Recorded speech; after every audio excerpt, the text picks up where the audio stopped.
por esta medida. Preguntarle si han analizado qué va a suceder o cómo se va a apoyar a ciudades como Tijuana en caso de que ocurriera esto, ¿no? De que empezaran las deportaciones por allí y que se cerrara eventualmente la frontera si se supera estos 2.500 migrantes.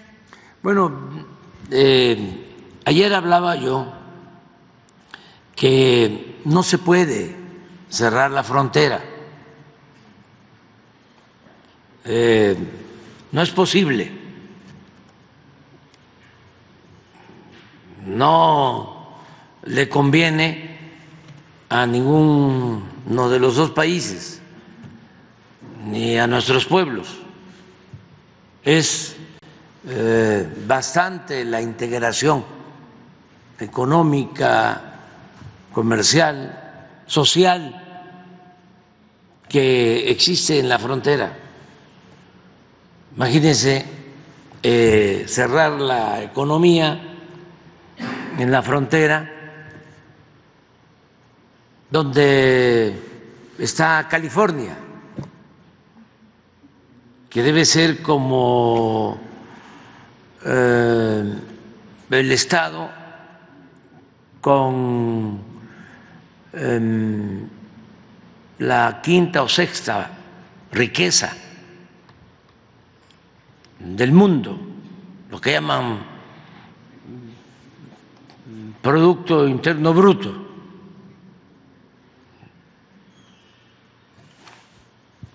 Y Texas, que debe estar como también, a ver si lo buscamos, como en el lugar 9, 10, y México, que está entre las 10 principales economías del mundo.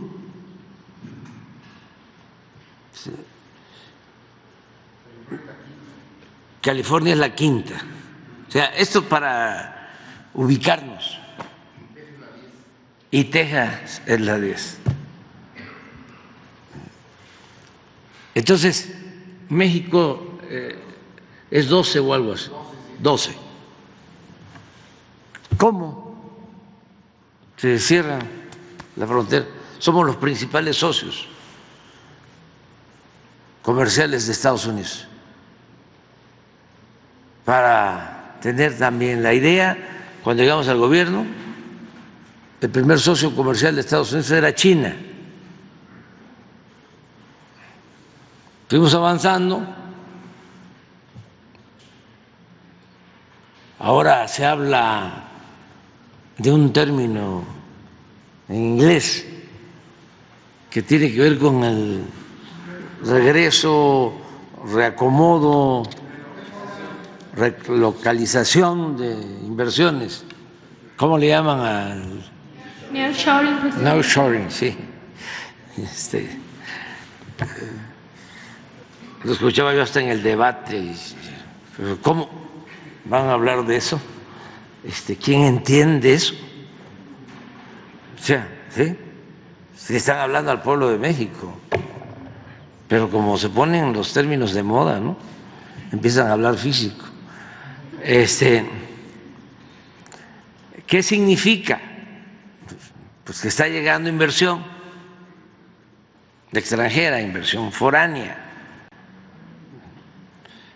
porque hubo un plan desde el principio de nuestro gobierno que se conoció todavía en las altas esferas del poder económico y político de Estados Unidos, todavía se le llama Plan México, porque no es para presumir,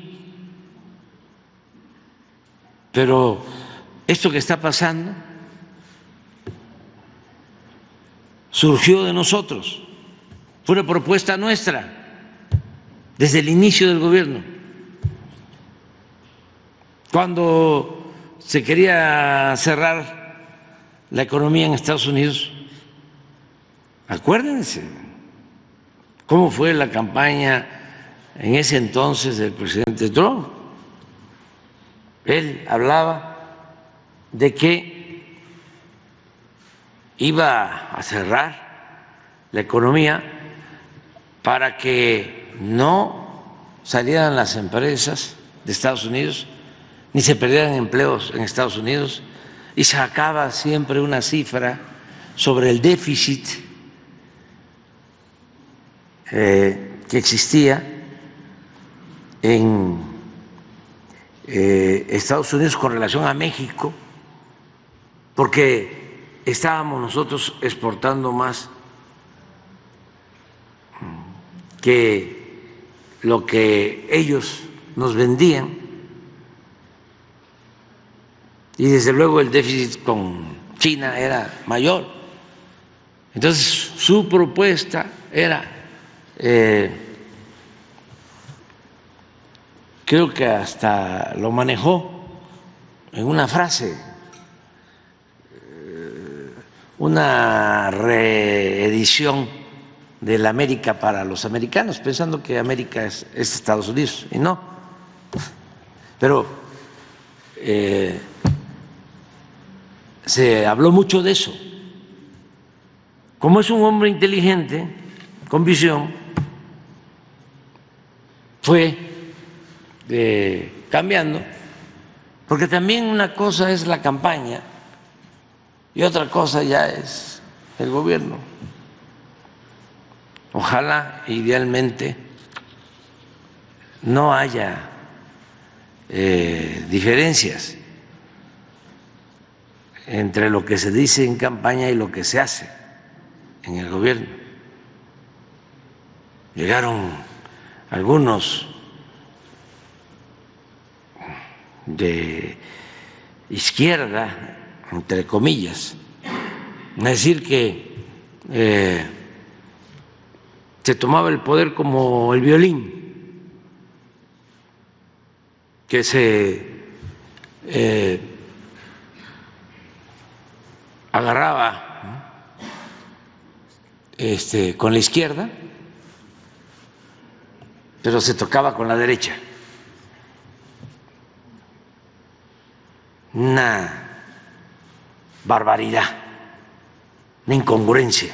Cuando yo escuchaba eso, antes, decía: ustedes no son de izquierda, ustedes son unos farsantes, porque ser de izquierda es ser consecuentes. Pero lo mismo pasaba en el flanco derecho y sigue pasando. Entonces, por eso una cosa son las campañas y otra cosa es el gobierno. Decía yo que el presidente Trump fue aceptando el que teníamos que unirnos y que se tenía que volver a firmar el tratado comercial, reafirmar el tratado, modificarlo como se hizo, yo diría que para bien de México y de Estados Unidos y de Canadá. Fue un triunfo importante el ratificar el tratado. El presidente Trump, ya lo he dicho, tenía diferencias con el primer ministro Trudeau y me llegó a plantear que por qué no se hacía solo un tratado bilateral México-Estados Unidos, y lo convencimos de que teníamos que ser los tres países. Pues una respuesta, no quiero seguir ahondando sobre el tema, pero son asuntos que se tienen que atender mediante el diálogo, porque está de por medio el sufrimiento de la gente. Y no hay que dejar de pensar en la fraternidad universal, lo que va más allá de los límites territoriales, lo que va más allá de las fronteras. Entonces, eso es lo que yo puedo decir. Vamos a estar pendientes, de todas maneras, aquí, todos los días, sobre este asunto, pero mi mensaje es que no deben de preocuparse en la frontera de nuestro país. Gracias, presidente. Preguntarle, de esta medida que firmó el presidente de Estados Unidos, migratoria, ¿lo han analizado? ¿Cuál sería el impacto para México? Yo entiendo cuando hablan del cierre de la frontera que es migratoria, no comercial, es lo que yo entiendo. No sé en el análisis que ustedes han hecho de que cuando superen 2.500 migrantes en una semana se va a cerrar para ellos y se reabriría cuando baje a 1.500. En este sentido, ¿qué es lo que han analizado y si se prevé que que va a haber algún impacto, por ejemplo, en ciudades como Tijuana o la frontera de Sonora, donde pues ahí es donde llegan pues todos los migrantes? Sería solo esa aclaración, preguntarle. Sí, yo creo que es muy buena tu interpretación, o sea, para aclararlo más. Es migratorio, no es comercial. No tiene que ver con la gente de Tijuana que va y viene, ¿sí?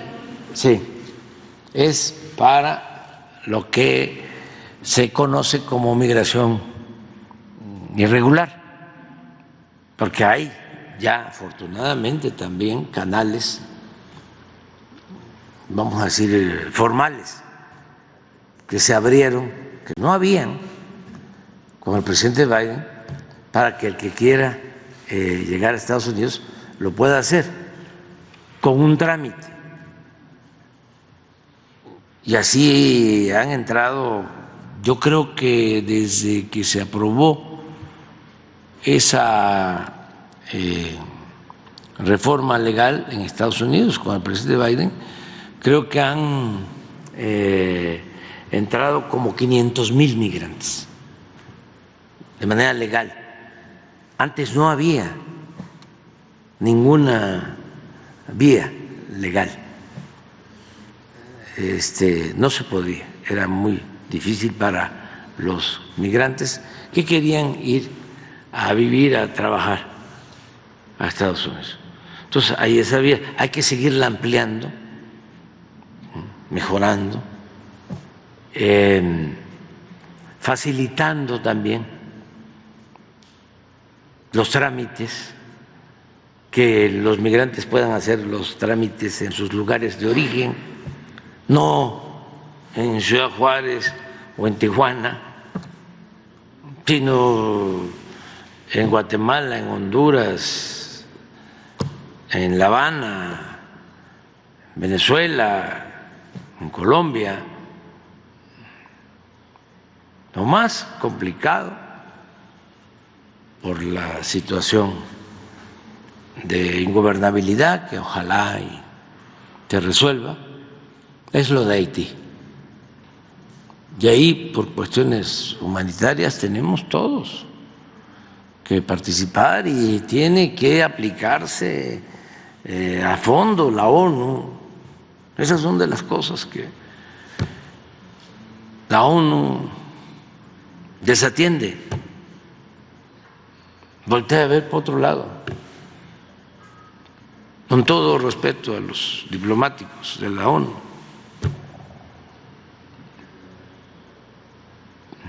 No se trata de estar asistiendo a congresos, visitas de supervisión. Si hay un tema como es lo de Gaza,